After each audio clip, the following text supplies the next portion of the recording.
autorités tunisiennes ont annoncé la fermeture du poste frontière de Rajedir avec la Libye le soir du lundi 19 mars 2024, citant des motifs de sécurité. Cette décision fait suite à une attaque conduisant les autorités libyennes à prendre une mesure similaire. Rajedir, localisé à Ben Guedan dans le gouvernorat de Médénine, au sud de la Tunisie, se trouve à environ 30 km du centre-ville et à 180 km de Tripoli, la capitale libyenne. Face à la crise économique en Égypte, la Banque mondiale envisage de fournir un financement de plus de 6 milliards de dollars sur une période de 3 ans pour soutenir les priorités de développement du pays.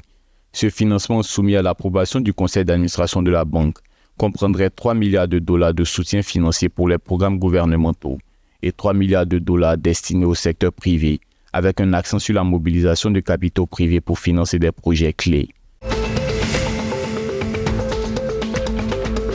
Le ministère libyen de l'enseignement technique et professionnel, ainsi que l'Office marocain de la formation professionnelle et de promotion du travail, OFPPT, ont signé un accord le lundi 19 mars visant à intensifier leur collaboration dans le domaine de la formation professionnelle, sous la supervision de la directrice générale de l'OFPPT, Lobna Trisha, et du ministre libyen Saïd Sefaou.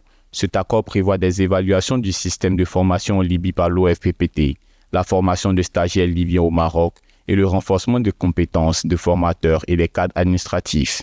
Une priorité est également accordée à la création de centres de formation répondant aux besoins spécifiques de la Libye.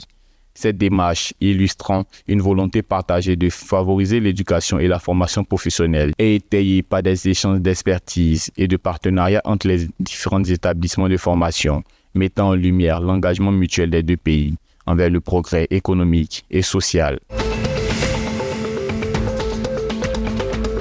Le conseiller du ministre algérien de l'énergie, Jamel Eddine Choutri, a confirmé lors d'une déclaration à la presse que le processus d'appontage des terres en vue d'indemniser leurs propriétaires débutera en avril prochain. Il a également annoncé le démarrage effectif des travaux préparatoires pour la construction de l'usine qui permettra une conversion chimique du zinc et du plomb à travers un partenariat avec la société australienne Tyramine.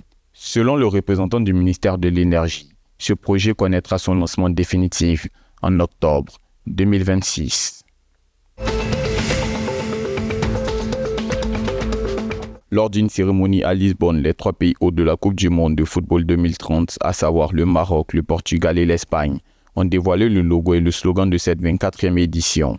Le logo, vibrant de couleurs, représente un soleil, la mer, le vent, un ballon de football et le chiffre 30. Au slogan de la compétition, les fédérations organisatrices ont choisi « Yalla Vamos », une expression composée d'un mot arabe et d'un thème commun en espagnol et en portugais, se traduisant par « Allons-y » pour célébrer le centenaire de la Coupe du Monde.